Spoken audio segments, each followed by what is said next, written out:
Tu dois être tanné qu'à chaque fois que tu arrives à l'épicerie, puis que là, tu dois faire le choix entre tes deux sauces préférées et que tu te mets à paniquer. Puis tu paniques parce que tu sais pas réellement laquelle qui est le meilleur choix. Tu as décidé d'incarner une femme en santé, mais t'as pas envie de manger du poulet sans une bonne petite sauce. Fait que là, tu te demandes, c'est-tu celle moins de calories qui est meilleure ou c'est celle qui a moins de sucre? Ben, écoute bien ça. Vous voici dans l'ABC de la perte de poids avec Ali Braggs, naturopathe et coach de vie.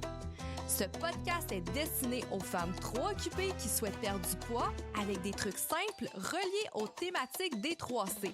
Les croyances, les connaissances et les comportements à avoir. Chaque épisode te révélera des astuces simples afin d'arrêter de faire le yo-yo avec la balance et enfin avoir des résultats durables sans acheter des pilules magiques. Let's fucking go, on y va! Salut tout le monde! Ici Ali dans l'épisode 24 de l'ABC de la perte de poids et aujourd'hui, on va élaborer sur le C des connaissances.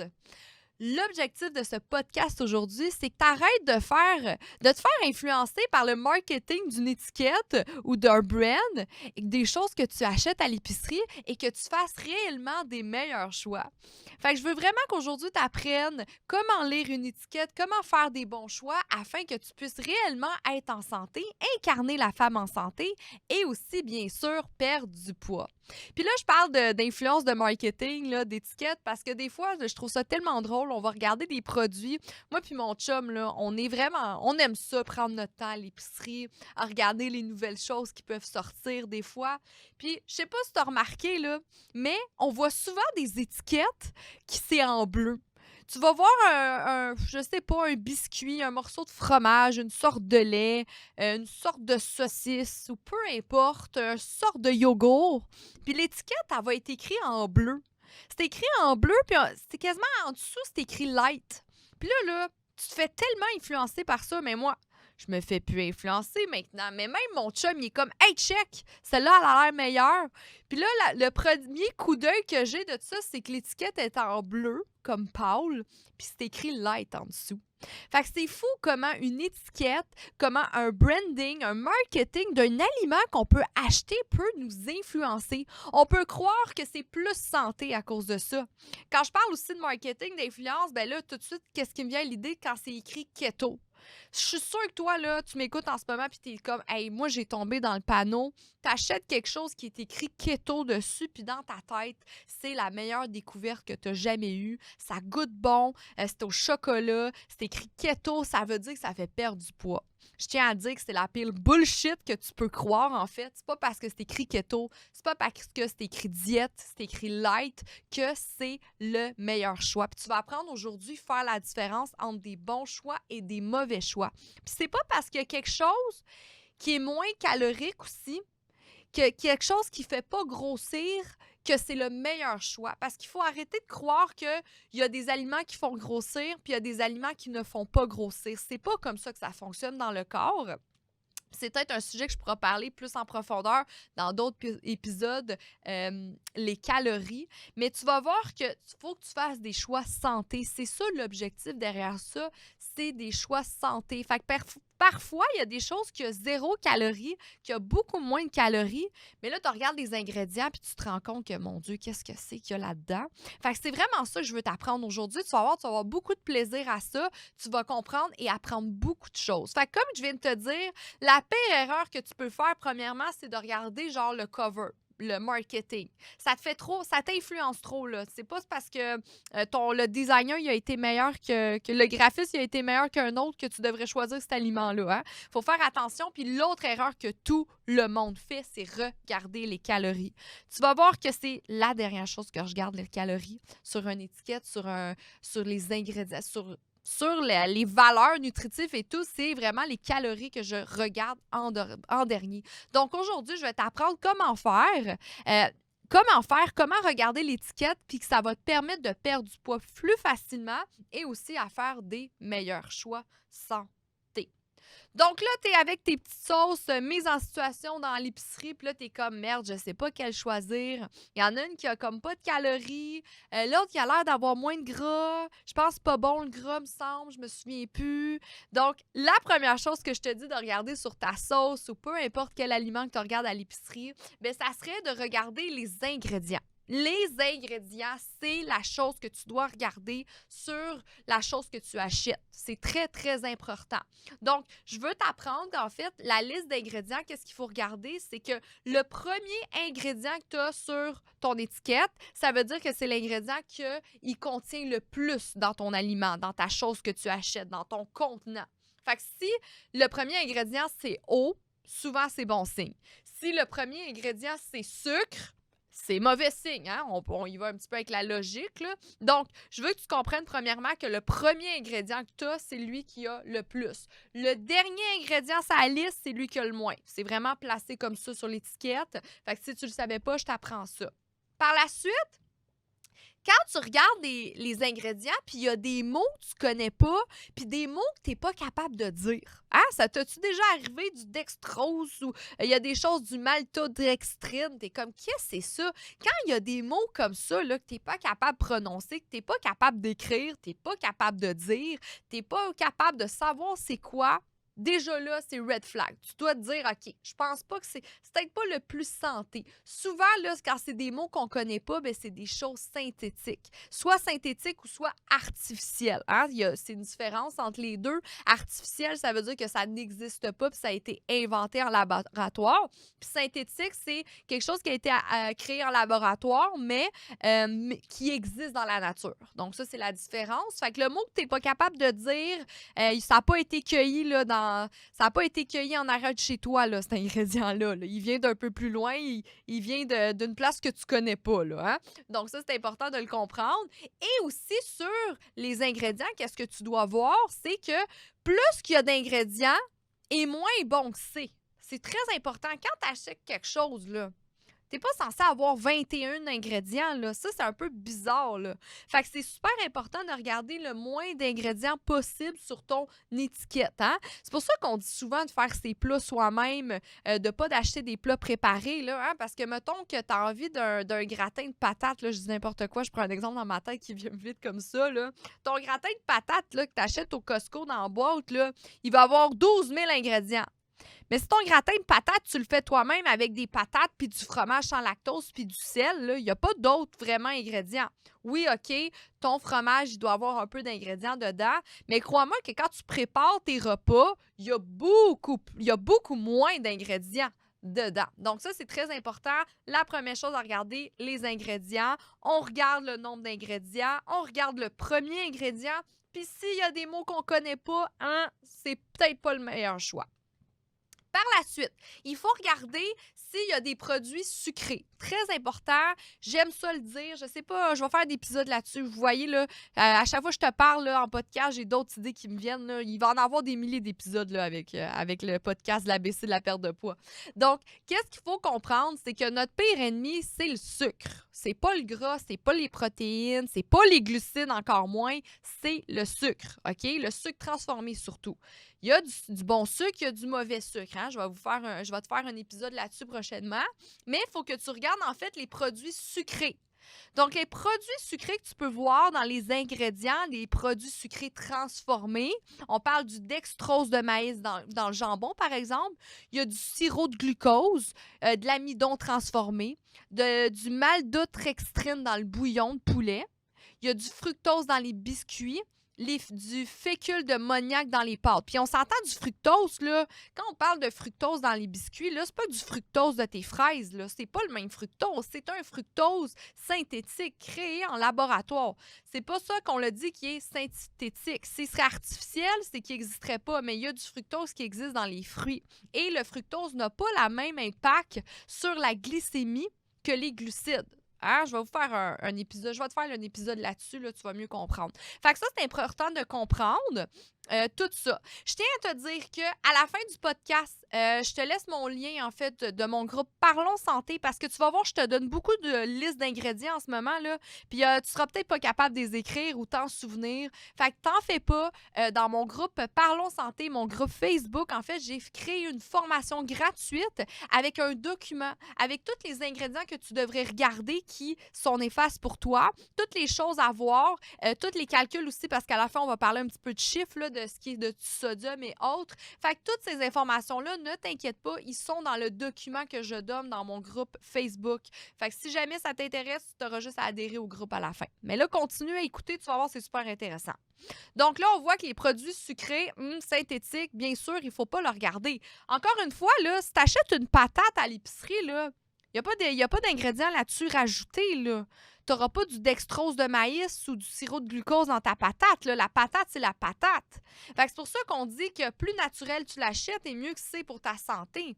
Si tu achètes des patates coupées, tu vas voir que peut-être qu'il y a des ingrédients là, il y a des ingrédients ajoutés là-dedans dans ton bocal, dans ton pot de patates coupées. Là. Puis c'est la même chose pour les sauces et autres. C'est pour ça qu'on conseille toujours de faire soi-même ces ingrédients, soi-même ces sauces ou ces repas. C'est super important parce qu'ils rajoutent des produits sucrés qui sont d'ailleurs néfastes pour la santé. Je vais parler un petit peu des impacts aussi, là, mais tu sais, produits sucrés, ces ingrédients-là, ils sont synthétiques. Tout ce qui est synthétique peut avoir des interactions avec ta flore intestinale. J'en ai parlé dans un épisode de la flore intestinale, de l'importance de la digestion aussi. Ça peut avoir des répercussions, donc il faut faire attention à ça. Aussi, un autre conseil que je peux te donner dans les ingrédients, ça c'est très intéressant. Tout ce qui contient les mots sirop, malt, fécule ou amidon ou qui se termine par ose, O-S-E ou O-L ou id, doit vous alerter, doit t'alerter. Ça doit te dire un autre red flag, que c'est des choses, c'est du sucre, par exemple, synthétique. Donc, tout ce qui est sirop, malt, fécule, amidon, ça finit par OSE, OL ou IDE, c'est souvent des ingrédients qui ne sont pas bons pour toi. OK? Très important. Il faut faire aussi attention aux surcaloses. C'est très important aux édulcorants. Parce que je l'ai dit, des fois, il y a un je ne sais jamais comment les appeler. Il y a votre sauce. On va y aller avec votre sauce. Des fois, il y a des sauces que OK, je regarde le nombre de grammes de sucre, il y en a plus, mais l'autre, c'est bourré d'édulcorants. D'édulcorants, c'est en fait des faux sucres, du Splenda ou autre. C'est pas bon pour la santé. Ça va, là, si tu mets un petit Splenda dans ton café le matin, ça va, mais si toi, tu consommes énormément de produits avec du faux sucre, ça doit t'alerter. Fait que moi, par exemple, mon yogourt nature, là, que je mange le matin, non, la collation plus, mon yogourt nature que je mange à la collation avec mes fruits, je vais pas rajouter du coulis de faux sucre. Je vais rajouter du sirop d'érable. Je vais rajouter du miel. Tout ça bio. Parce que oui, c'est plus sucré, mais c'est naturel. C'est meilleur pour la santé. Tout ce qu'on met dans le corps, là, ça devrait être naturel. Ça devrait pas être créé en laboratoire. Puis ça, j'espère que ça va te faire un déclic dans ta tête en écoutant ça. Fait qu'il faut pas abuser avec tout ce qui est light, diète, sans sucre. Il faut faire attention à ça parce que oui, il n'y a pas de sucre. Puis oui, j'ai dit que le sucre, c'est notre ennemi. Mais des fois, du bon sucre naturel, ça ne fera pas tort à votre corps. On a notre besoin. J'en ai parlé des glucides et autres. Parce que dans la chaîne, dans la transformation dans notre corps, tout ce qu'on mange finit en glucose, en sucre. C'est une autre parenthèse. Donc, c'est très important de faire attention à ça. Aussi, super intéressant, puis ça, je l'ai appris il y a pas longtemps en faisant ma formation sur mon groupe Parlons Santé. Quand il est écrit sans sucre au singulier, c'est qu'il n'y a pas de saccharose dedans, qu'il n'y a vraiment pas de sucre, comme du miel ou autre, du bon sucre, mais il peut avoir du sucre synthétique, chimique quand même, comme le fructose transformé, par exemple. Pas le fructose des fruits, comme je viens de vous dire. Fait que quand il est écrit sans sucre, c'est OK, il n'y a pas de sucre pour vrai, sans sucre au singulier. Quand il est écrit sans sucre avec un S, là, ça veut dire un S au pluriel, dans le fond, sans sucre au pluriel. Là, ça veut dire qu'il contient absolument aucun sucre. Par exemple, une patate. C'est encore drôle. Il y a une patate, y a-tu du sucre là-dedans? Là, je dis peut-être quelque chose que je n'ai pas confirmé avant de vous dire, mais vous comprenez l'exemple. Le sans sucre avec un S, c'est qu'il n'y a vraiment pas de faux sucre, pas de vrai sucre. Le sans sucre ajouté, ça, c'est mon chum, me semble, qui me pose tout le temps cette question-là. Sans sucre ajouté, est-ce qu'il y a du sucre ou pas? Quand c'est écrit sans sucre ajouté, ça veut dire qu'il y a seulement du sucre naturel du produit. Donc, par exemple, du miel, peut-être qu'il est écrit sans sucre ajouté, mais dans le miel, il y a du sucre naturel.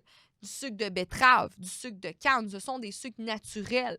Donc, c'est très intéressant de le comprendre, mais ça ne veut pas dire qu'il est écrit sans sucre ajouté qu'il y a 0 g de sucre. Peut-être qu'il y a des gens diabétiques ou des gens qui veulent vraiment pas manger de sucre. Fait que s'il est écrit sans sucre ajouté, ça veut dire qu'il y en a quand même du sucre naturel. Par la suite, j'ai une énorme liste de sucres, d'ingrédients de sucre, en fait, que vous pouvez retrouver dans vos ingrédients et vous ne vous doutez pas que c'est du sucre synthétique.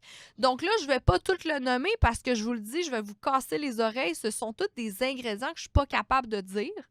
Mais il y a du dextrol, du érythritol, du éthymatol, de la fécule d'ammoniac, du fructose, du galactose, du glycérol, du gomme d'arabique, du gomme de caroube, du gomme de guar, du gomme de xanthane, du maltodextrine, du maltose, du mannose, du mélange. Tout ça, c'est des ingrédients de sucre naturel et pas naturel parce qu'il y a aussi sirop d'érable, de d'ail et autres. Donc, cette liste-là, comme je vous dis, est dans le Parlons Santé. Donc, n'hésitez pas à adhérer à la fin du podcast. Mais c'est très intéressant d'avoir cette liste-là. Puis après, connaître un peu des mots parce qu'il y a des mots qui reviennent, là, que vous allez reconnaître, que vous étiez comme crime, je ne savais pas ce que ça voulait dire. Mais là, vous avez tous cette liste-là avec vous. C'est super intéressant de le savoir par la suite. Donc là, on a vraiment parlé du sucre. Par la suite, qu'est-ce qu'il faut regarder? On était vraiment dans les ingrédients, là, comme vous voyez. Là, j'ai pas parlé de calories encore, j'ai pas parlé de glucides vraiment. J'ai vraiment regardé les ingrédients. C'est la chose la plus importante à regarder. Par la suite, si tu y vas un petit peu dans les valeurs, les pourcentages, les milligrammes, c'est une question qui revient souvent, ça, le sodium. Hein? Ça, je vais te faire un épisode sur le sel. Je vais t'apprendre que le sel, c'est ton meilleur ami. Et souvent, les gens ne mangent pas assez de sel. C'est un énorme mythe de croire que le sel est néfaste pour ta santé. Le sel peut créer l'hypertension. C'est un mythe qui a circulé longtemps, qui circule encore. Donc, je vais te permettre de comprendre pourquoi c'est bon de manger du sel.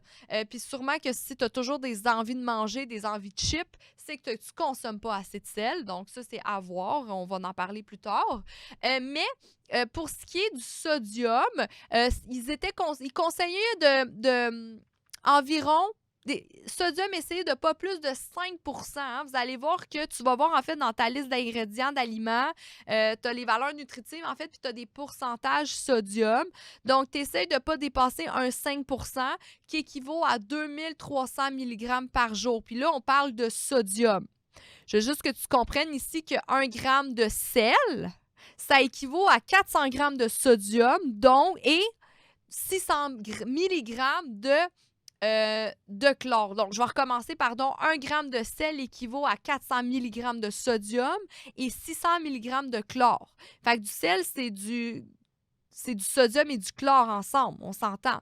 Donc, 2,5 g de sel pour obtenir 1 g de sodium.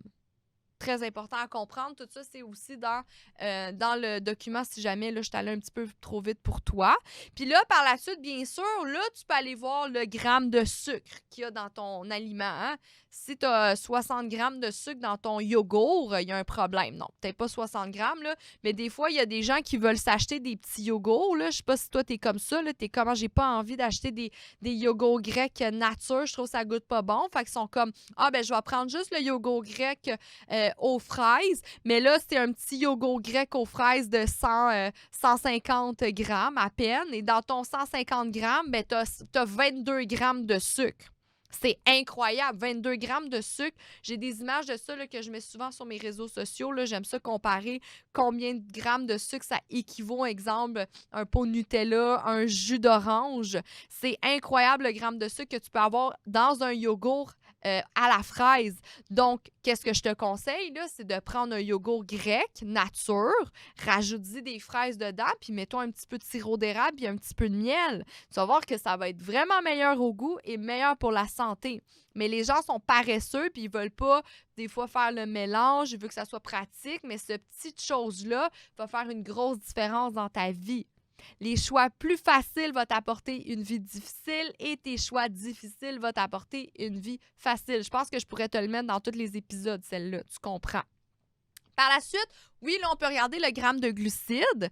Super important, hein, comment compter. Tu peux y aller environ jusqu'à 12, 20, 24 grammes de glucides par repas. Hein, ça dépend des gens. Là, c'est très vague ce que je te dis là. Puis, qu'est-ce qui est intéressant, c'est que les fibres, tu peux l'enlever des glucides. Donc, par exemple, que ton aliment, ta tranche de pain équivaut à 20 grammes de glucides et qu'il y a 4 grammes de fibres, ben tu peux faire 20 moins 4. Donc, il y a réellement 16 grammes de glucides. Donc, c'est intéressant de le comprendre. Aussi, par la suite, ben, tu regardes le nombre de grammes de protéines. Hein? Je ne sais pas si tu as écouté mon épisode 14. Si tu ne l'as pas écouté, c'est un autre devoir que je vais te mettre. L'importance de manger une protéine. Tu dois avoir ton aliment en protéines dans chaque repas. Et je dis bien dans chaque repas. Si tu veux activer ton métabolisme, si tu veux brûler de la graisse, si tu veux être plus forte, si tu veux avoir du tonus, la liste, elle est longue. Si tu veux vieillir en santé, il faut que tu manges une protéine à chaque repas. Donc, c'est super important. Tu regardes le nombre de grammes de protéines. J'en parle dans l'épisode numéro 14, combien de grammes de protéines selon ton poids. Si tu ne l'as pas écouté, tu l'écouteras, tu vas voir, c'est super pertinent.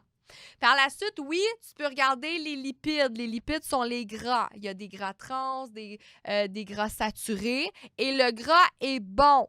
Fait qu'il y a tellement un vieux mythe de dire que le gras saturé n'est pas bon, ça peut créer du mauvais cholestérol. Si on t'a déjà dit ça, que tu fais du mauvais cholestérol, ben change de médecin ou arrête de parler à cette personne-là. Il n'y a pas du bon ou du mauvais cholestérol, c'est tu fais du cholestérol. Et ils ont pu prouver que ce n'est pas vrai, qu'il y a réellement une corrélation directe entre les personnes qui font du cholestérol et le gras qu'ils mangent. Donc ça, c'est un vieux mythe, c'est un autre épisode que je vais te faire prochainement, que je vais t'expliquer d'où vient cette mentalité-là. Un petit peu politique, cette chose-là aussi, de croire ça. Donc, j'ai bien hâte de t'en parler. Tu vas voir, c'est super intéressant. Mais oui, tu peux regarder le gramme de lipides aussi.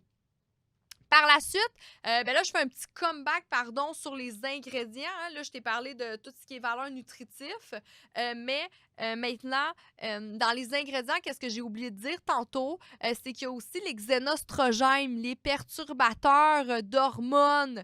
Dans mon épisode 21, là, justement, ça fait pas longtemps, j'en ai parlé du cycle hormonal et je parle de toutes les choses, de tous les ingrédients qui peuvent avoir des répercussions sur tes hormones. Donc, c'est important de faire attention. Si tu manges des choses qui ont toujours des xénostrogènes dedans, tu peux avoir un déséquilibre hormonal. Donc, manger bio, c'est super important. Faites vos combats. Je sais que c'est un peu plus cher manger bio, mais allez au Costco. Là. Encore une fois, je ne suis pas commanditée par Costco, mais Costco, ils ont beaucoup de viande bio, beaucoup de fromage bio. Il y a beaucoup de choses bio qui ne coûtent pas vraiment plus cher vu que c'est en gros.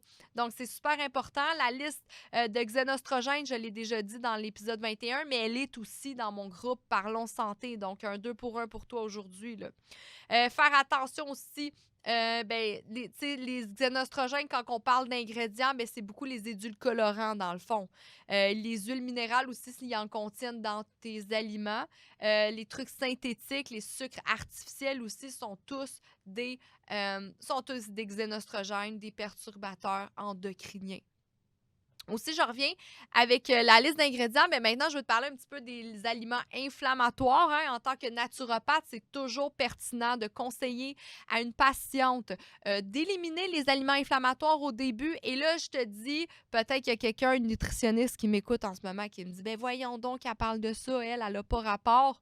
Premièrement, on n'a pas les mêmes études, hein? Peut-être qu'il y a quelqu'un d'autre qui va te dire d'autres choses. Mais moi, dans mes livres à moi, dans mes études à moi, c'est ce que je fais avec mes clientes et c'est ce qui fait qu'ils ont du résultat. Donc, on va aller enlever les aliments inflammatoires au début pour aider le corps à mieux répondre à la perte de poids aussi, puis à répondre, à avoir une meilleure santé. Donc, le premier ingrédient inflammatoire, c'est pas chinois, on parle du gluten, hein? Le gluten peut créer une hyperperméabilité au niveau des intestins, donc des problèmes d'intestin. Ça peut créer des déséquilibres hormonaux, des inflammations des parois intestinales qui peuvent causer une mauvaise absorption des aliments. Donc, je te conseille d'essayer le sans gluten, hein? Moi, je vais me prendre comme exemple, je mange du gluten, là. Je n'ai aucun problème avec ça. Je viens d'ailleurs de passer des tests et on m'a dit que oui, effectivement, je peux manger du gluten et je n'ai aucun problème avec ça. Mais si tu m'aurais parlé, v'là 10 ans, quand je faisais de la cocaïne à tous les jours puis que je buvais 1 litre de vodka là, à tous les soirs, c'est sûr que peut-être j'aurais réagi au gluten à cause de mon hygiène de vie. Donc, c'est pour ça qu'en tant que naturopathe, on va aller travailler l'hygiène de vie chez une personne et on va aussi éliminer les aliments inflammatoires. Fait que le gluten, tu peux regarder dans les ingrédients. Les produits laitiers aussi, on parle de produits laitiers à cause de l'enzyme, hein? Plus qu'on vieillit, on perd l'enzyme du lactase. Le lactase, c'est cette enzyme-là qui digère les produits laitiers. Encore une fois, je me prends comme exemple, je consomme des produits laitiers, je n'ai aucun problème, mais il y a beaucoup de personnes que ça peut causer en fait des gaz et des problèmes digestifs, donc des ballonnements, on va faire attention à ça. Le soya aussi, hein? Mes beaux nutritionnistes, c'est là qu'on m'ostine souvent. Dans mon livre à moi, on parle que le soya, oui, il est bon, mais c'est le soya bio. Fait que si tu manges des choses qui ne sont pas bio et qui contiennent du soya, en fait, qu'est-ce qui se passe? Ça peut vraiment jouer sur ta santé parce que ça contient beaucoup d'OGM, de pesticides et il est souvent transformé. Donc, si tu manges du tofu bio, il n'y a aucun problème. Mais si tu en manges du pas bio, c'est sûr que tu pourras réagir à ça. Donc, regardez les ingrédients. Par la chute, on peut parler d'arachides. Les arachides, hein, je ne sais pas si tu as remarqué, là, mais à la petite école, tout le monde avait des allergies aux arachides. Hein? Puis ça, c'est pas pour rien parce que ça a une réponse immunitaire. Donc, tu peux y aller plutôt avec des ingrédients qui contiennent des noix, des noisettes, des amandes ou autres. Donc, faire attention aux arachides. Encore une fois, moi, je mange des arachides, j'ai pas de problème. Mais il y a des gens que ça peut causer des problèmes. Et si en ce moment, tu veux incarner la femme en santé et tu as de la difficulté à perdre du poids depuis le début, ben, je te conseille de regarder cet aliment-là. Cet ingrédient-là, il dit faire attention. Finalement, dans les aliments inflammatoires, je parle de maïs. Hein? Le maïs, souvent, ne se digère pas, ne s'absorbe pas bien. Fécule de maïs, du maïs tout carrément. Je ne sais pas si tu as remarqué, là, mais si tu as un party de blé d'Inde, le lendemain, il se retrouve dans tes toilettes, c'est qu'on ne l'absorbe pas, on le métabolise pas bien, on le digère pas bien. Encore une fois, on y va avec l'équilibre. C'est pas parce que tu manges un pâté chinois une journée que tu vas prendre du poids. C'est juste qu'à long terme, il faut faire attention à ces ingrédients. Finalement, la dernière chose que je peux te conseiller sur une étiquette, c'est de faire attention aux oméga 6, en fait. J'ai fait un épisode sur les suppléments que je parlais d'oméga 3. J'expliquais l'importance de consommer des oméga 3. C'est pas que les oméga 6 sont mauvaises pour la santé, ça dépend pour lesquelles on s'entend, mais une surconsommation d'oméga 6 peut créer une inflammation au corps et quand tu es inflammé, c'est là que tu as comme une peau de cochon, c'est là que tu as de la difficulté à perdre du poids, ça peut créer une inflammation chronique, une inflammation cérébrale, des problèmes de concentration, des problèmes cognitifs. Donc, il faut faire attention à tout ce qui est oméga 6. Donc, on parle des huiles végétales, comme par exemple les huiles de canola, les huiles de palme, les huiles de maïs. Ce ne sont pas bons pour la santé de toute façon. Ces huiles-là, c'est incroyable. L'huile de canola, là, j'avais lu un truc, ils utilisaient ça pour l'huile à moteur des voitures. Donc, on fait attention à tout ce qui est oméga 6 aussi. On essaie d'augmenter son oméga 3 qu'on retrouve dans les poissons, par exemple. Puis là, encore là, je vous dis l'équilibre avant tout. Là. C'est pas parce que ta sauce préférée contient de l'huile de canola une fois puis t'en prends un petit peu que c'est la mer à boire. Hein? Moi, je dis à mes clientes, là, faites attention à ce que vous consommez. Vous allez voir que l'huile de palme, l'huile de canola, il y en a partout. Là, c'est le plus difficile à éviter. Donc, s'il y en a un petit peu, ça va. Si c'est le premier ingrédient, on l'évite. S'il est plus loin dans la liste, ben gars, l'équilibre avant tout, ça peut être correct. Donc, en résumé, je veux que tu comprennes que tu ne dois pas compter tes calories. Hein? T'as-tu vu comment j'ai pas parlé de calories tout le long de cet épisode-là?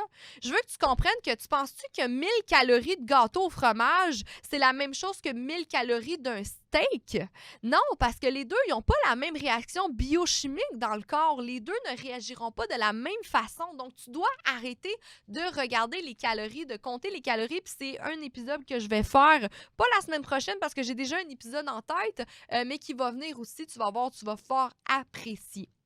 Donc, en résumé, tu comprends bien qu'il y a plusieurs choses à regarder sur une étiquette, commençant par les ingrédients. Hein? C'est pas mal ça, j'ai élaboré pendant tout l'épisode. Puis là, j'espère que tu as hâte de faire ta prochaine épicerie puis de prendre tous mes trucs que je t'ai donnés. Tu vas avoir beaucoup plus de plaisir à faire des choix de sauces, par exemple, parce que oui, on aime ça faire nos sauces nous-mêmes, mais c'est correct d'aller en acheter. Là. Moi aussi, j'en consomme de temps en temps, là, de la mayonnaise. J'en ai trouvé de la meilleure que d'autres chez Taux, chez Avril, chez des épiceries Garano, là, c'est génial. Donc, oublie pas que si le sujet t'intéresse, sache que mon groupe Facebook Parlons Santé, ben, j'ai créé une formation gratuite avec la liste des ingrédients néfastes pour ta santé. Donc, n'hésite pas à adhérer au groupe pour te le procurer. Je vais mettre le lien en bas, sinon tu écris Parlons Santé sur Facebook et tu vas pouvoir adhérer. Surtout, n'oublie pas de mettre tes infos parce que sinon, on t'acceptera pas. C'est super important. Donc, merci encore de ton intérêt d'incarner une femme en santé tous les jours. Lundi prochain, on va élaborer sur le sujet d'impact sur l'effet cumulé. Tu dois comprendre qu'afin d'arrêter de faire le yo-yo avec ton poids, tu devrais développer de la patience et de mettre des petites actions tous les jours qui fera une grande différence plus tard dans ta vie. Donc, merci beaucoup. On se retrouve la semaine prochaine, ma femme en santé.